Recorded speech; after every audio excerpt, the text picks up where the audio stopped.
মৌসুমি কিচেনে আজকে নতুন রেসিপি আপনার সাথে শেয়ার করবো। সেই রেসিপি হচ্ছে মটন কারি। তার জন্য কী কী লাগছে 800 গ্রাম মটন, পেঁয়াজ কুচি, সাদা তেল, আলু ভেজে রাখা আছে, হলুদ, লবণ, জিরে, আদা, লঙ্কা, রসুন, তারপরে হচ্ছে মগজ, পোস্ত, ফোড়ন জন্য রাখছে তেজপাতা আর পাঁচফোড়ন আর টক দই আর পরিমাণ মতন জল, আর ওদিকে গরম মশলা আর মিট মশলা। এই উপকরণ দিয়ে আমি করবো এখন রেসিপিটা, আপনারা দেখুন। এখন কড়াইয়ে আমি তেলটা দিয়ে দিচ্ছি। তেলটা গরম হলে পেঁয়াজটা আমি ভেজে নেবো এখনই। আর এর মধ্যে আমি পাঁচফোড়নটা দিয়ে দিচ্ছি।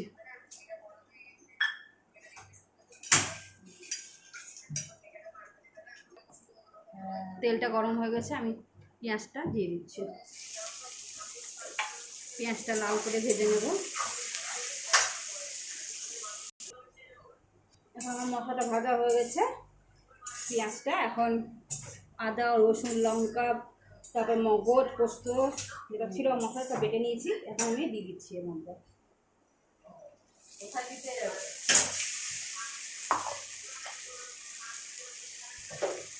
পরিমাণ মতন হলুদ,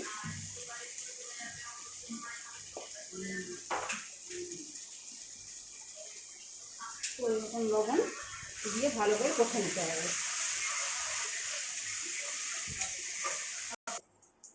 এখন মশলাটা কষানো হয়ে গেছে, এখন আমি মটনটা দিয়ে দেবো। এই যে মটন দই মাখানো আছে সেটা আমি দিয়ে দিচ্ছি। এটা এবার ভালো করে কষে নিতে হবে।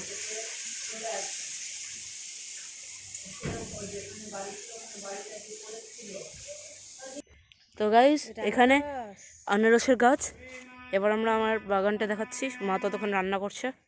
এই যে এটা আনারসের গাছ, আর এটা পাতাবাহার গাছ। এটা কেন বলে জানি না। আর এটা পাথরকুচি নাকি একটা বলে। এই যে আমার ড্রাগন ফ্রুটের গাছ। এই গাছটা বোঝা যাচ্ছে না ঠিকঠাক, এই ঘাসটা উঠে গেছে। এই ঘাস উঠে গেছে তাই বোঝা যাচ্ছে না, 2 বছর হয়েছে। তো এই জায়গাটা আমি গোলাপ ফুলের গাছ লাগিয়েছিলাম, বেঁচে গেছে। মা,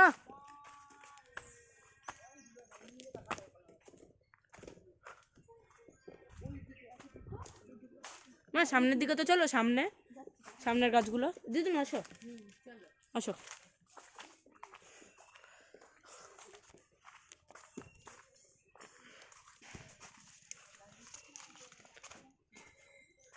এবার আমরা আমাদের বাড়ির সামনের দিকে যাব। এখানে কয়েকটা গাঁদা ফুলের গাছ আছে। এই যে আগে এগুলো আমাদের বাড়িতে অনেক ছিল, এখন আর নেই। এখানে তুলসী গাছ আছে।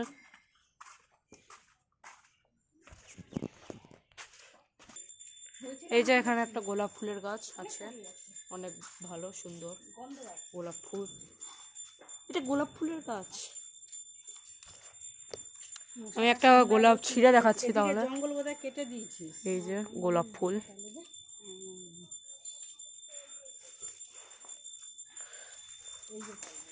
এই যে গোলাপ ফুলটা।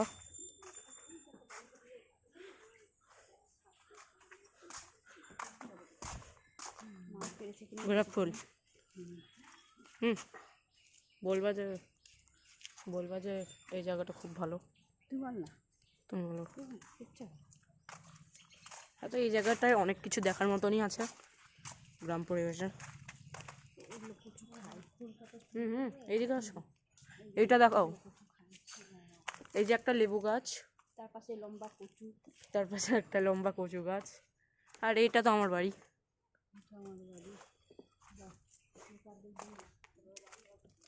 এই যে আমার বাড়ি এইটা। তো এবার আমি এখানে ধুতরা ফুলের গাছ আছে একটা। এই যে আর ছোট ছোট ফুল, ভালোই দেখতো।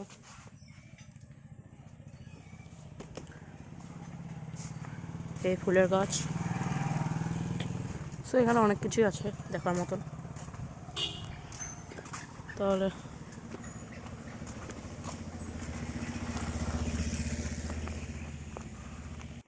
এটা একটা পেঁপে গাছ, এই পেঁপে গাছটায় পেঁপেও আছে, দেখাতে পারবো একটু সামনে গিয়ে। আর আমার ট্রাইপডটা যাচ্ছে অতটা। আমাদের বাড়ির পেছনের এটা, এই যে এটা আমাদের এই পেয়ারা গাছ, পেয়ারা, এখানে পেয়ারাও আছে কয়েকটা, এই যে যেমন এইটা, আরও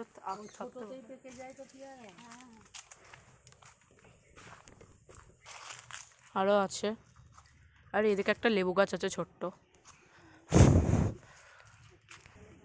পেঁপে গাছও আছে, না এটা পেঁপে গাছ না, অন্য একটা গাছ। এই যে কলা গাছ, এইটা কলা গাছ আছে একটা বড় সাইজের। এই যে ছোট একটা পেঁপে গাছ, আর এই যে সুপারি গাছ।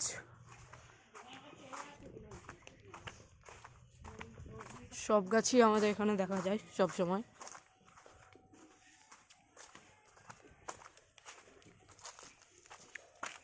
আমি তাহলে ওই দিক দিয়ে ঘুরিয়ে আনছি। গোলাপ ফুলের গাছও আছে। এটা কি গাছ? গন্ধরাজ ফুলের গাছ, কিন্তু ফুলই নাই। ফুল আছে সামনে, সামনে আছে ফুল, ওই যে সামনে ওই জায়গাটায় একটা ফুল আছে। ফুল গাছ, সিসিটিভিতে সব রেকর্ড হচ্ছে আমার। দিয়ে এইখানে জায়গাটায় এইখানে একটা আছে ফুল গাছ, ফুল গাছ আছে, বুঝলা?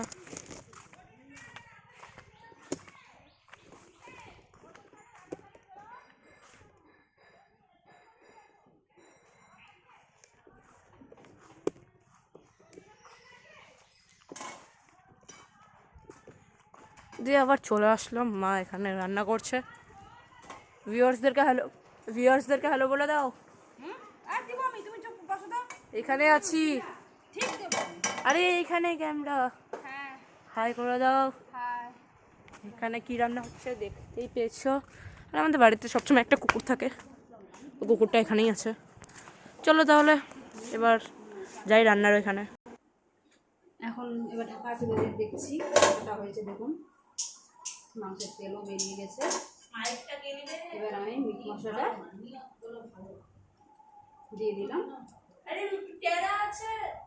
দিয়ে ভালো করে নেড়ে চেড়ে নিলাম।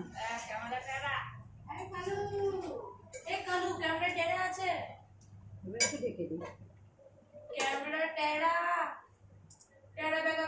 দেখুন আমার মটনটা রেডি হয়েছে। আমি কড়াই কষে তারপর প্রেসার কুকারে দিয়েছি। আমি 2টো সিটি মেরেছি। দেখুন মাংসটা, আর ঝোল দেখুন কত সুন্দর লাল হয়েছে। আমার মটনটা রেডি একদম। আর আপনাদের এইভাবে মটন যদি রান্না করেন খুব ভালো লাগবে খেতে। অবশ্যই আপনারা খেয়ে দেখবেন প্রেসার কুকারে রান্না করে। যদি আপনাদের ভালো লেগে থাকে লাইক কমেন্ট শেয়ার অবশ্যই করবেন।